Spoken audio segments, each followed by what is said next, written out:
2015 সালের পে স্কেলকে সরকারি কর্মচারীদের জন্য বৈষম্যমূলক উল্লেখ করে বর্তমান বাজারের সাথে সামঞ্জস্য রেখে মহার্ঘ ভাতা চালুর দাবি জানান সরকারি কর্মচারী দাবি আদায় ঐক্য পরিষদ।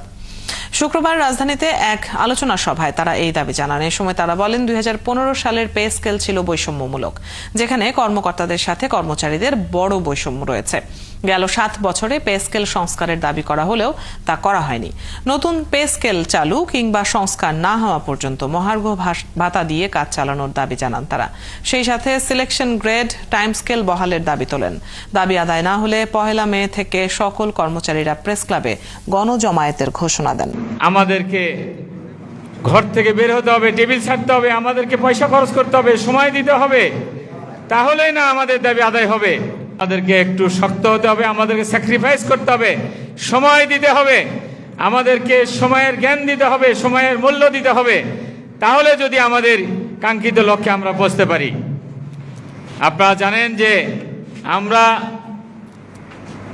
2015 সালের যে পে স্কেল দেয়া হয়েছিল সেটা খুবই বৈষম্য যুক্ত একটা পে স্কেল ছিল, যে পে স্কেলের মধ্যে ওপরের দিকে অনেক অনেক অনেক গুণে বৃদ্ধি আর নিচের দিকে কোনো মতো দায় সারা একটা স্কেল দেয়া হয়েছিল, যা ছিল শুভঙ্করের ফাঁকি।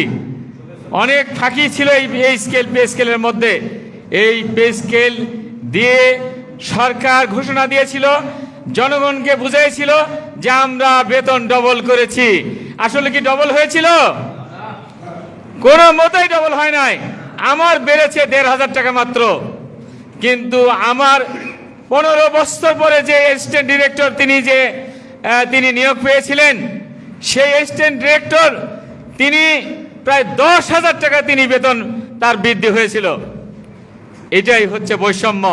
আপনারা দেখেছেন যে অতীতে মানুষের বাক স্বাধীনতা কেড়ে নেওয়া হয়েছে, মানুষের কথা বলার মৌলিক অধিকারগুলো কেড়ে নিয়েছে। আমরা কিন্তু 5ই আগস্ট সেটার থেকে বেরিয়ে এসেছি, আমরা শিখেছি কিভাবে সেটা উদ্ধার করতে চাই। তা আমরা বর্তমানে চাই না যে আমাদের বাক স্বাধীনতা আবার কেড়ে নেওয়া হোক।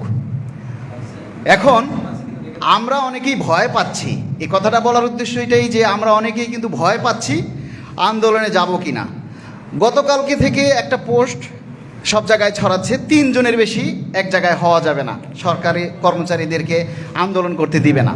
আমরা সরকারকে চাপ দিচ্ছি দাবি আদায়ের জন্য, সরকারও আমাদেরকে চাপ দিচ্ছে। এই চাপাচাপিতে দেখবেন আমাদের দাবি আদায় হয়ে যাবে। আপনারা যদি ভয় পেয়ে না আসেন, এমনিই তো আপনারা আসেন না। এই যে আমাদের যারা নেতা রয়েছেন, এখানে একটা প্রোগ্রাম বাস্তবায়ন করতে গেলে সবচাইতে বড় প্রয়োজন হলো অর্থ। আমরা যারা উপস্থিত আছি পিছনের সারিতে, ভাই আমরা কেউ কি টাকা দিচ্ছি? টাকা দিচ্ছি না, আমরা কেউ প্রোগ্রামে আসি না। এই টাকা পয়সা একটা প্রোগ্রাম করতে গেলে, সাধারণ একটা সাংবাদিক সম্মেলন করতে গেলেও 15 থেকে 20,000 টাকা খরচ হয়। এই টাকাগুলি কারা দেয়? আমাদের এই যে যারা সিনিয়র নেতৃত্ব আছে এরাই দেয়। আমরা আসলে আমাদের অধিকার আদায়ের লক্ষ্যেই কিন্তু আমরা এখানে সবাই একত্রিত হয়েছি।